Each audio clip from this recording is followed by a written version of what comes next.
અમદાવાદ પોલીસનો હરિયાણામાં ગમખ્વાર અકસ્માત સર્જાયો, જેમાં 3 પોલીસ કર્મીઓના દુઃખદ મોત થયા છે. મળતી માહિતી અનુસાર હરિયાણાના સિરસામાંથી પસાર થતા ભારતમાલા 4 લેન હાઈવે ઉપર બુધવારે વહેલી સવારે એક મોટો અકસ્માત સર્જાયો હતો. પંજાબ તપાસ અર્થે જઈ રહેલી ગુજરાતના અમદાવાદ પોલીસની કાર રોડની સાઈડમાં ઉભેલા વાહનમાં ટકરાઈ હતી. તો આ અકસ્માતમાં ગુજરાત પોલીસના 3 કર્મચારીઓના ઘટના સ્થળે જ મોત નિપજ્યા હતા, જ્યારે એકની હાલત ગંભીર હોવાનું જાણવા મળ્યું છે. અકસ્માતની જાણ થતાં જ NHAIની ટીમ તાત્કાલિક ઘટનાસ્થળે પહોંચી ગઈ હતી અને તમામ ઇજાગ્રસ્તો તેમજ મૃતકોને હોસ્પિટલ ખસેડવામાં આવ્યા હતા. ઇજાગ્રસ્તની હાલત ગંભીર હોવાથી ભાટિંડા રેફર કરાયા હતા.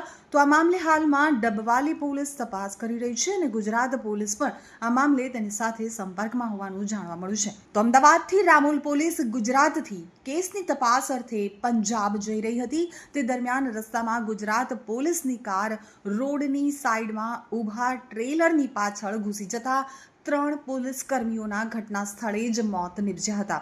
મૃતકોની ઓળખ police constable Sunil Gamit, home guard Ravindra અને ખાનગી ડ્રાઈવર કનુભાઈ ભરવાડ તરીકે થઈ હોવાની હાલ પ્રાથમિક માહિતી મળી છે.